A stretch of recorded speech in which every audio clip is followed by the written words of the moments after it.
So I just wanted to do a little update on the orchard and how it's progressing.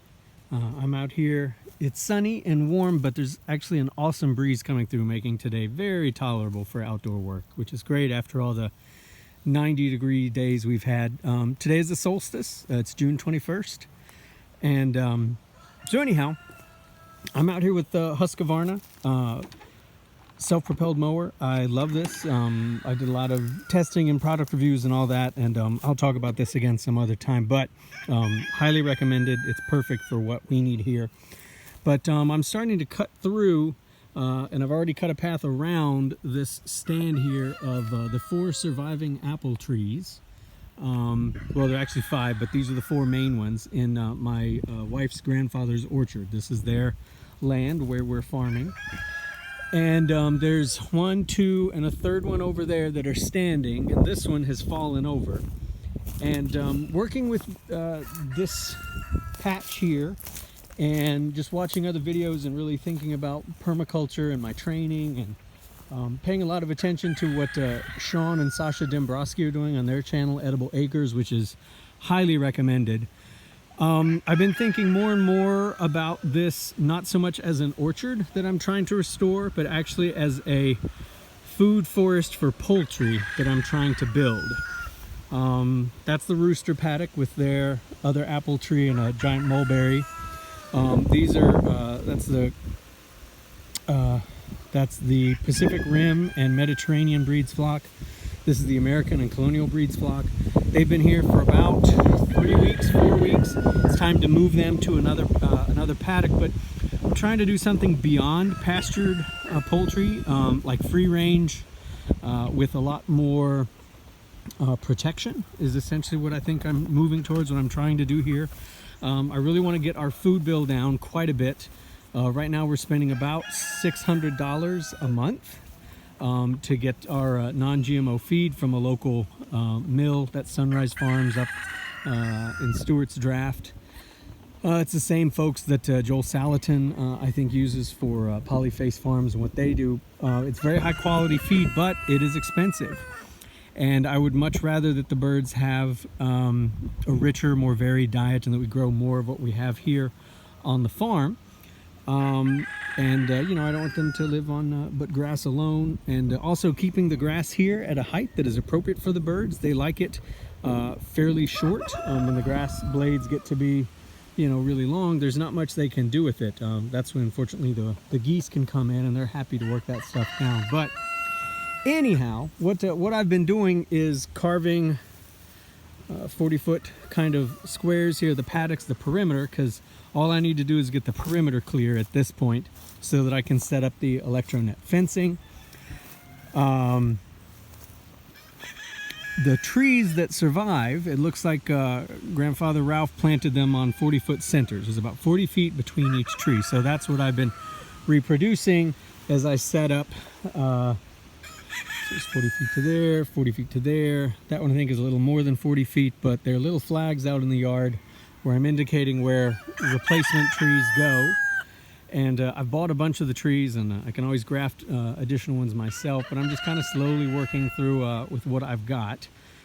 And I'm thinking I might be able to get 4 quadrants out of this, 2, 3, 4, or maybe just 3 if I can't cut through there straight, which may be a problem.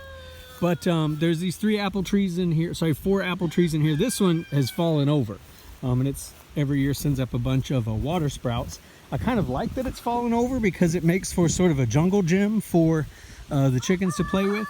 You can see all the water sprouts and all the branches up there.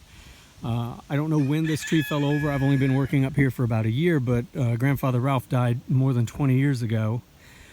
And the orchard just kind of fell away after that. So there's only a few trees surviving. There's this great, enormous autumnberry or autumn olive bush that I'm going to let go. It's loaded with berries, and the chickens seem to really like the leaves. I've brought them some branches just to throw them into the pen and see what they think. And they have eaten them all up, which is encouraging as long as it's not toxic. I might have to do a little bit more research, but usually the birds will avoid something that is not good for them. It's not a hard and fast rule, but you can see in there the base of the tree that's fallen over. And I was thinking originally that I would clear more and more of this up before I put the birds in, because I don't want to put up the electronet fencing and then move the birds' chickshaw in here, only to discover that I've locked them in with a predator, maybe something that has built a den in the undergrowth in here that I can't see. So I'm still just kind of cleaning it out a bit and spending more time in here observing myself, because, you know, my livestock is precious to me. They're our farm partners. They do a lot of hard work, and it's my responsibility to keep them safe and happy. And it's their responsibility to help clean the land, add fertility, do pest management, and provide a yield of eggs. So that's what we're working with now. But I really think that they're going to like it. I think there's places for them to climb, places for them to get tons more shade. I mean, if you look at where they're going to rotate to next, I may bring one of them down here onto this corner. There's 2 chickshaws there, but there's a 3rd chicksaw actually inside the garden area with the continental breeds flock, the Morans and Bielefelders and others, and they haven't been out on pasture yet. But I'm thinking about going this way, at least for a little bit, before we go more that way. There's walnuts and volunteer walnuts and pecans over there. There's a juniper. There's a downed black locust tree that I'm hoping my father-in-law will actually leave, because the tree is still alive. I'm a big fan of black locust, but the tree is still alive, and I think, like the other fallen apple tree that I showed you, it would make for a really enriching sort of jungle gym for the chickens. I just think that they would like it. They can climb around on it. They can go after any bugs that are there. They can get shade in it. But there it is, how it's fallen. You can see some of the branches. I'm a little nervous about getting this close to the tree line for the forest. I'm not sure if I'm ready to move them this close or not. We've only been up here since November. It's now June, so that's just, what, about 8 to 9 months. This black walnut tree here and the other black locust that's in there together have a nice little guild, and I really think I'm going to plant some pawpaws in here because there's shade. It looks like a depression, so it probably gets a little swampy up here with all the runoff from the top of the hill. And from what I have heard, of course, pawpaws are not only juglone tolerant, which is a toxin that black walnuts and to a lesser extent pecan trees put out, but pawpaws are not only tolerant to it, but they actually kind of thrive in it. And Sean Dembrowski had a really nice video on that, again, on the Edible Acres channel, about not just plants that tolerate it, you know, they tolerate it, they're not necessarily happy, but they'll tolerate it and try and eke out a living, versus plants that really thrive underneath a canopy in the environment of that juglone toxicity, and pawpaws are one of those. And we do have some wild pawpaws here on the farm, so they seem to do well here, so I would love to bring in some actual cultivars to put under there, and this could be a very large paddock for the chickens. The electric fencing that we use is a Premier 1. It's I think it's 40 or 48 inches tall, and we do it in 164-foot length. So I try to make a paddock for all the animals that is 41 by 41 by 41 by 41. So anyhow, that's just a little update for what we're working on. You can see the wind blowing the trees. It's a really fantastic breeze that makes it very, very tolerable to work up here. Without it, it would just be miserable. Even given that today is cooler than the previous days. We had a nice late rainstorm yesterday. Hi everybody, you guys doing okay? And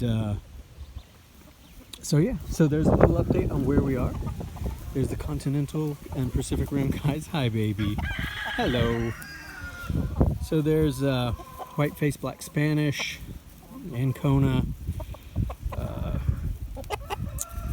I'm drawing a blank. Giro, what are you? There's a black Longshan. There's a beautiful blue Longshan over there. That's Chow. There's Hutman. He's a olive egger. There's Penedisenkas in here. There's Menorcas, both buff and black. There's light Brahmas. There's Australorps. There's a lakeshore egger, which is a rare breed or unique to Meyer hatchery. But anyhow, the girls are doing well, and the boys and the lads. So there's a little update with where we are. I have about 8 trees that I got on clearance at Lowe's, one of the big box stores in town.